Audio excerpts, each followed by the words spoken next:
Ahmedabad municipal કોર્પોરેશનની standing કમિટીની બેઠક મળી। બેઠકમાં જુદા જુદા મામલે નિર્ણય કરવામાં આવ્યા। સાબરમતી નદી પર રિવરફ્રન્ટના ફેઝ 2 અંતર્ગત ટોરેન્ટ પાવર સ્ટેશન પાછળથી સદર બજાર સુધી નવો બ્રિજ બનાવાશે।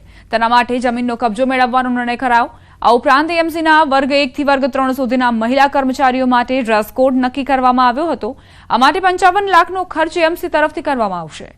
વધુ એક નિર્ણય અંતર્ગત આગામી રથયાત્રાને જોતા કોટ વિસ્તારના જર્જરિત મકાનોનો એડવાન્સ સર્વે કરવા તંત્રને આદેશ આપવામાં આવ્યા।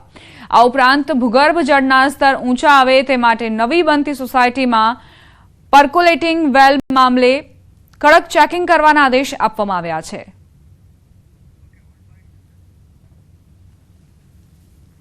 અને જે બેરેક ક્રમ બ્રિજ બનવા માટે જઈ રહ્યો છે 240 કરોડના ખર્ચે એરપોર્ટ જવા માટે એક નવો રોડ બનશે।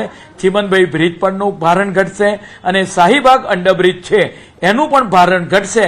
આમ મહાનગરપાલિકા દ્વારા નગરજનોને આ એક ભેટ રોડની એક નવી ભેટ મળશે। ક્લાસ 1 કક્ષાના જે અધિકારી છે એના માટે બ્લુ સાડી, તદુપરાંત ક્લાસ 2 ઓફિસર જે મહિલા અધિકારી છે એના માટે પિંક સાડી, અને આપણે વાત કરીએ કે ક્લાસ 3 એમ્પ્લોઈઝ છે એના માટે ઓરેન્જ વ્હાઇટ પ્રિન્ટેડ સાડી। આમ અલગ અલગ કર્મચારી માટે આપણે વાત કરીએ કે સાડીનો ડ્રેસ કોડ કલર સાથેનો નક્કી કરવામાં આવેલો છે।